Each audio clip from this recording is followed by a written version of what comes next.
Well, looky what we have here. Two best-in-class TVs in the same room at the same time. Up top is the Sony Bravia 9, the most advanced mini LED QLED TV made to date. And down below is the Sony A95L, regarded by many, myself included, as the best OLED TV made to date. I have so many ideas right now, so let's do all of them, right here, right now.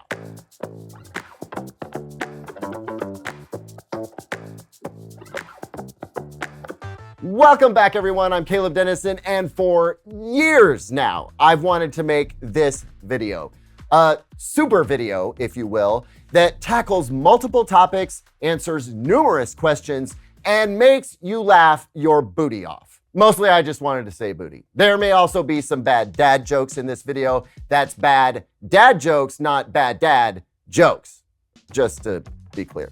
Anyway, this is mini LED versus OLED. This is the best QLED versus the best OLED. This is why mini LED LCD will never match OLED in a few key areas, and why OLED will never match mini LED LCD in a few key areas.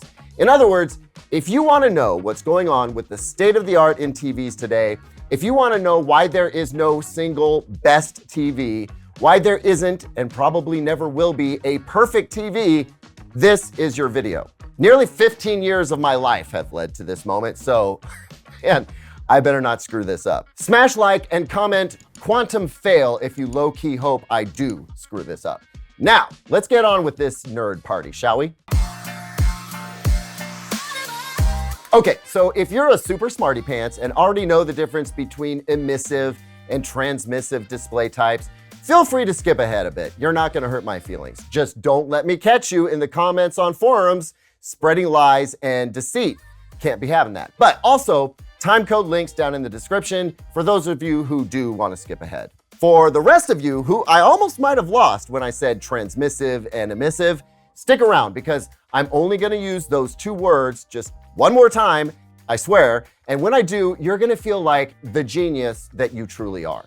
So, TV screens are essentially big technological sandwiches. An LCD TV screen is like a triple-decker club sandwich. There are a lot of layers, but man, do they pack a powerfully tasty punch. OLED TVs are like tea sandwiches, thin and simple in their build, but delightfully exquisite.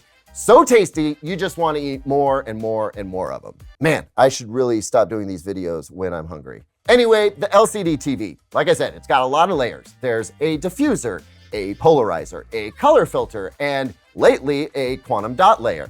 There's a bunch more than that too, but the layer I want to hone in on right now is the backlight layer. Hiding toward the back of this TV is basically a bunch of LED light strips. In the case of this very advanced TV, the Bravia 9, they are mini LEDs, which means they are tiny lights and there are lots of them. The light put out by these glorified light strips goes through a diffuser layer, so the light gets spread out. Then it goes through a polarizer, which controls the light waves. And then the light goes through a color filter. And then finally, that now colored light is either allowed through or mostly blocked out by the LCD, a liquid crystal layer. Think of the LCD as almost like a window shade. It's either open or it's closed. The bigger point I'm making here is that the light starts at the back, travels through a whole car wash of processes, and then flies out into the room aimed at your eyes. We call this transmissive because the light is transmitted from an origin through a process and then out to our eyes. OLED TVs have very few layers, which is why they're so thin. And the reason they have so few layers is because there is no backlight. There is no diffuser, no polarizer, at least not down deep, and no color filter. Instead, there are little cells filled with organic material that light up when you charge them with electricity. The individual tiny pixels themselves make light, and that's why we call these emissive displays. That technical difference, the fact that one TV uses a backlight and an LCD layer, and that the other has pixels that make their own light, that makes all the difference in the world. The human eye perceives contrast, the difference between dark and bright, more readily than any other visual element. So, contrast, even more than color, is where a TV really needs to excel in order for us to look at it and say, wow. OLED TVs are, by their technological nature, extremely good at contrast. The reason why is that when you take electricity away from the OLED compounds that make light, they go completely dark, totally black. And when you start from pure black, you set the stage for infinite contrast. It's just a question of how bright you can get on the other side of the spectrum. I'm gonna open your eyes to just how important contrast is in just a moment. But first, I need to explain why LCD TVs, even one as good as the Bravia 9 here, have to pull off a whirlwind of tricks in order to achieve what OLED does naturally. The problem with LCD technology is that the liquid crystals are not very effective at blocking out light. When this liquid crystal window shade is closed, it blocks most of the light, but some light still manages to seep through. This is why the first LCD TVs had really bad black levels. Like, it kind of looked milky gray, right? The backlights were always on, so the only way to get something dark out of the TV was to rely on the liquid crystals to block out the light. And as I just explained, they aren't very good at that. So TV manufacturers had to get clever. If the LCD cell isn't good at blocking light, then the best way to get closer to black is by not having any light behind the LCD cell in the first place. And thus, local dimming was born. The idea is we shut off the LEDs behind the LCD, and thus we get better blacks. The only problem is that this approach created a new set of problems called blooming and halo. See, while the lights behind this dark area of the image can be turned off and provide a really good sense of black, the lights behind this bright object still need to be on.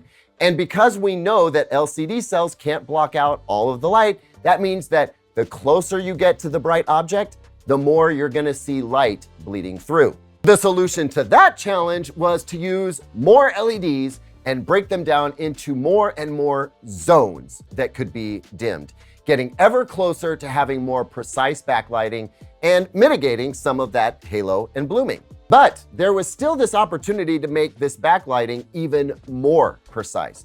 And that's where mini LEDs came in. By using much smaller LED lights in tight little clusters, we now have even more precise control of the backlight, illuminating much smaller areas of the screen.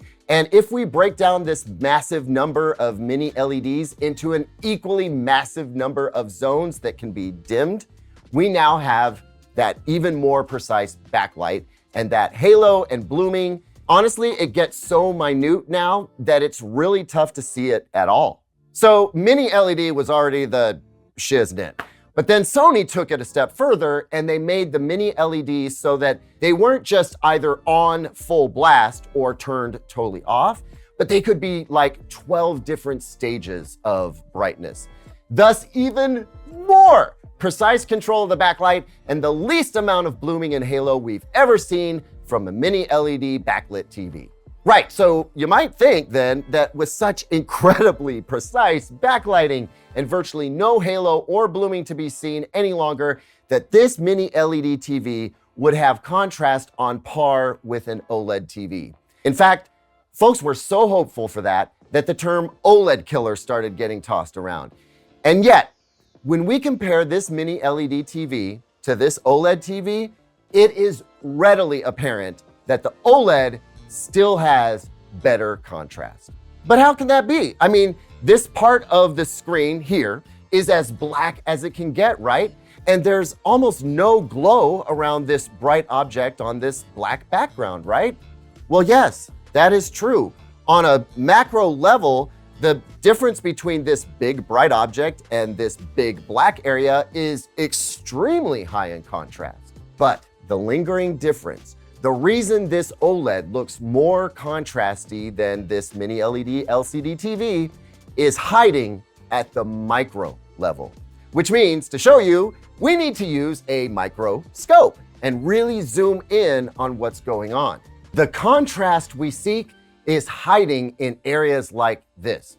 Here we see a group of trees where we can see some green leaves, but the space in between the leaves is dark. Same with this picture right here. It's a bunch of fall colored leaves, but if you look in between the leaves, there's a bunch of dark areas there. Now on the OLED TV, we can see that some pixels are extremely dim, if not turned off entirely when we zoom in on those pixels. But if we move to the LCD TV, same spot in the image, we can see in the same space here that the dark areas next to the bright areas at the pixel level have much lower contrast. And guys, that's because there's no way to stop light from bleeding through LCD cells that are turned off. The only way to make one pixel bright and the pixel right next to it totally dark is if you can control each individual pixel. So what happens is the contrast in these tiny areas on this mini LED TV simply cannot be as good as the contrast in those same areas on an OLED TV. Now, when we zoom back out, it almost seems silly to think about our eyes honing in on this one tiny little section of the image. And that's fair because our eyes don't do that. But if you think about the micro level contrast at the macro level, the fact is that there is better pixel to pixel contrast in hundreds of thousands, if not millions of areas all over this screen. And you begin to realize that the aggregate of all those little tiny micro contrast points add up to something that our eyes very much can perceive. And that, folks, is why OLED will always beat LCD at contrast. LCD technology will never overcome this limitation. It is not physically possible. If it was, we'd have it by now. The only way to make it possible would be to control the light behind every single pixel on an LCD screen. Now, if you are a display geek, then you already know there is a way to do that called dual cell. And I cover how that tech works in another video. But dual cell is super expensive to make well, and it doesn't work at the consumer level.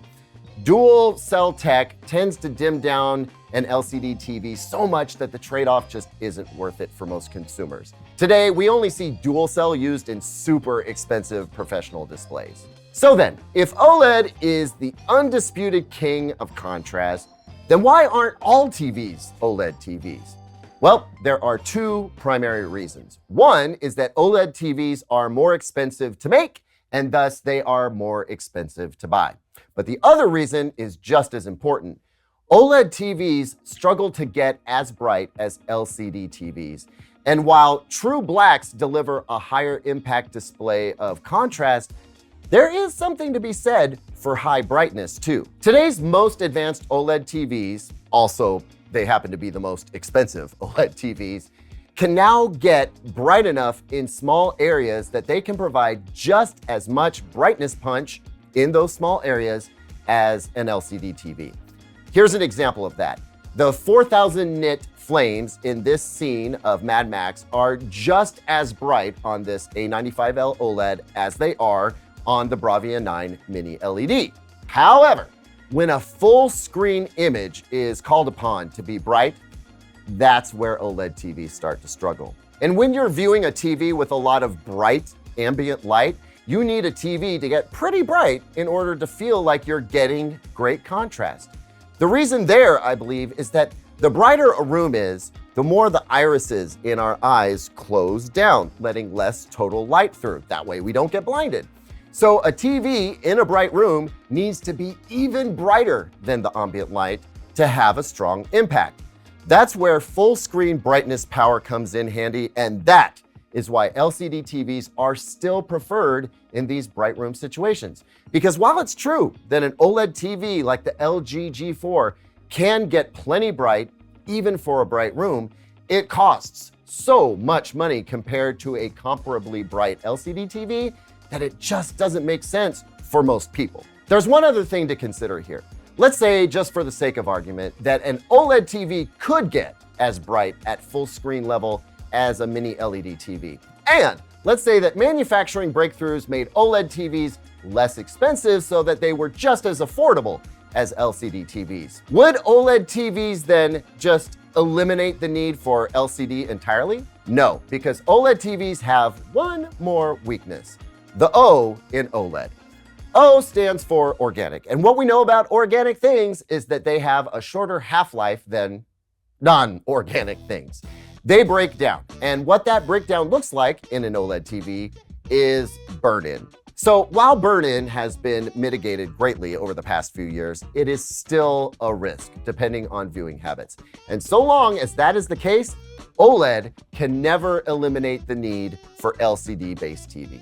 Now, there is another technology called micro LED. You might have heard about it, and it's the best of both worlds in terms of brightness, pure blacks, contrast, and color.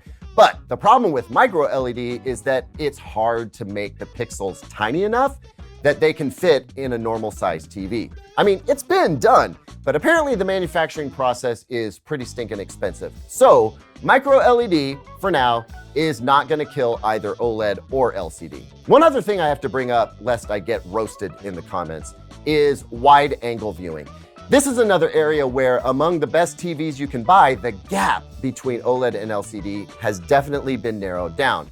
There are some LCD TVs that have great off-angle viewing now, and some OLEDs which may show a slight tint when viewed at extreme angles.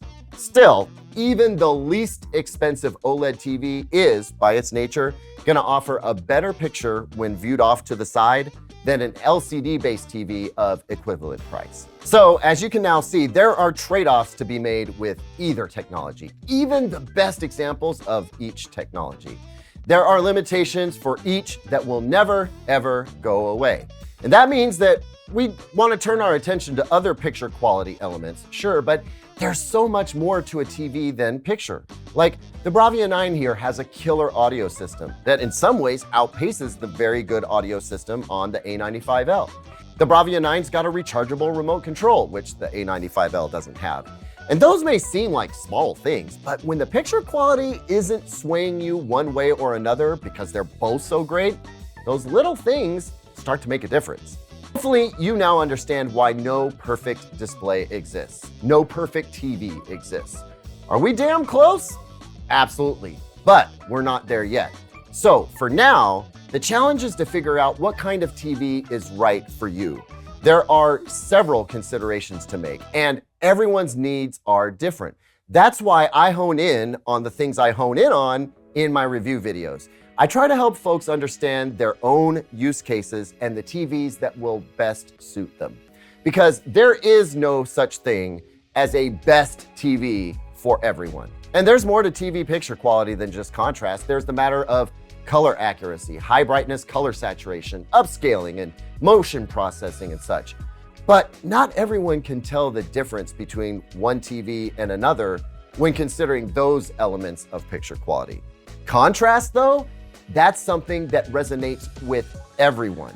And in some cases, that can be especially true for those with certain vision impairments. So look, if you've made it to the end of this video, congratulations. You now know more than 98 to 99% of the other people on this planet about how TVs work and why they look the way they do and cost what they cost. That knowledge, I hope, will be your superpower when you're embarking on the adventure of buying a new TV, or better yet, helping out your friends and family with their TV purchases. Thanks so much for watching, everyone. If you found this video helpful, can you let us know by clicking that thumbs up button? Subscribe if you want to see more content like this. I'll see you on the next one, and until then, here's 2 other videos I think you might like.